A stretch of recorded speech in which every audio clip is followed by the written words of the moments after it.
When traveling, if you've ever had an issue with an airline, a travel agent, or a hotel, then this is where booking with a credit card could save your life. Well, not your life, but could save you a lot of money. Hi, I'm the Travel Tips Guy, here to help you get the most out of travel. If you're new here, don't forget to subscribe. The main reason why a credit card would be useful when booking travel is when it comes to getting a refund. Now, sometimes these companies can prove difficult and can make it difficult for you to get a refund. Often they can use delaying tactics to not give you a refund or outright refuse to give you a refund, claiming certain terms and conditions, which could be deemed as unfair. Essentially, the protection that you receive falls into two categories. One is a chargeback, and the other one is a Section 75 protection when booking using credit cards. Now, this particular Section 75 protection only applies in the UK. There are similar kind of protections in other countries, but in today's video, I'll specifically reference the UK version of that legislation. Now, chargebacks apply to a credit or debit card. So this is the basic form of protection that you'll receive regardless of whether you're booking with a credit or debit card. Now with chargebacks, essentially what you're doing is reversing the transaction. So say for example, the company went bust, then chargebacks would kick in here and you could get your credit card or your debit card company to claim back that money. Now normally with chargeback you have to claim back within 120 days of the date of purchase. However, for airline tickets or hotels for example, 120-day limit starts from the date of travel. Now the chargeback can be used to get a refund from a travel company, say an airline for example. Now you have to remember though that with a chargeback, essentially the transaction goes into essentially a dispute, and therefore this gives the airline or the company that you're disputing the payment against a chance to claw back the money. So you have to make sure that your case for claiming that chargeback is solid. Now generally if it's something that the company has failed to provide, say for example if they've cancelled their flights, then that's pretty much straightforward. However, if they've cancelled their flights, there are some other EU legislation, so EU 261 legislation that kicks in. Do check against that to see if you are entitled to any further compensation. Now with chargeback, you have to remember that it's only the amount that you put on that particular card that you can claim back. So say for example, if you've paid the deposit of, I don't know, let's say £100 on that particular card, then you're only entitled to get that £100 back. If you put the entire amount, then you're entitled to get the entire amount back. Now, this is where I prefer to use a credit card. Now, credit cards in the UK come with a Section 75 protection. So this is where if you are spending more than £100, all you just need to do is put something on the card and make sure that the overall transaction is £100 or higher. Now, generally with airlines or hotels, you're pretty much guaranteed that it's going to be more than £100 anyway. So even if you put a penny on the credit card, you are protected under this legislation.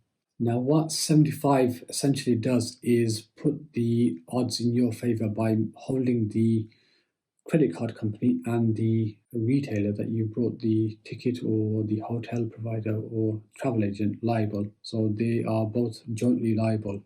So by making them jointly liable, what you can do is bypass the retailer themselves and go straight to your credit card company to dispute anything. So say you want to ask for a refund, then you can essentially go straight to your credit card company and basically raise it with them. However, generally, to be honest, I wouldn't advise that. I would say most companies out there do want to make their customers happy, so it's worth at least 5 minutes of your time trying that.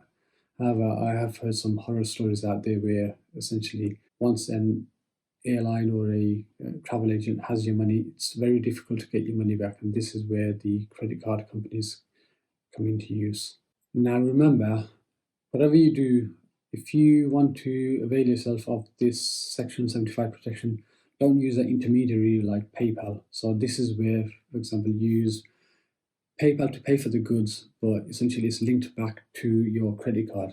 Now, because of that disconnect between the credit card and the person that you're paying, you can't actually use Section 75 protection. So I would always recommend paying directly with your credit card. So I don't know if you've seen my other video where I struggled to get through to Opodo.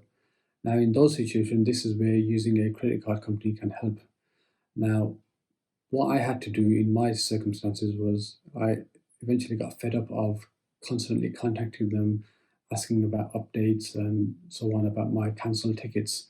Now, I did essentially give them a chance to let me rebook the tickets. However, they couldn't tell me what the terms and conditions were and what I was actually entitled to, even though this was Emirates tickets, by the way, even though Emirates published their rules on their website and they do say that this applies to travel agents. Opodo were a pain to deal with. Eventually, in the end, I decided to cut my losses and just ask for a full refund, which I was entitled to. Even then, they said, "Oh, we need to check to see what you're actually entitled to," even though I knew for a fact that I was entitled to the full amount because the flights were cancelled. So, anyway, when I eventually got onto the phone with them and they started kind of giving the usual excuses as to why there was a possibility that they may not be able to give me a full refund, I basically pointed out to them that, oh, if I'm not happy with the refund, I'll just go straight to my credit card company and get them to sort it out. It's at that point that they changed their tone and realized that basically they had no option but to play ball here, because one way or another I was getting the full refund that I was entitled to. This is where I would always book with a credit card. Give the company a chance to resolve it, but as a last resort, basically pull out that ACE card and say you'll go back to your credit card company to sort it all out. Now, there are some people out there that don't like using credit cards, but this is where I would say, as long as you're sensible and you use a credit card and make sure you clear off the balance, in a suitable manner or immediately, then you should be fine. Now, even if you're not good at managing credit cards and paying things on time, just get a credit card and put a 1p on the credit card. That would get you the Section 75 protection that you need. So 1p, I'm sure you can all manage that. Now, the other thing that I should touch on is make sure, as well as all this, if you do have some sort of travel insurance, then you can always use them as another last resort. So do check your travel insurance to see if they do cover you. So guys, I do hope this video has been useful to you, and I do hope that you can use this to help you in the future when booking travel.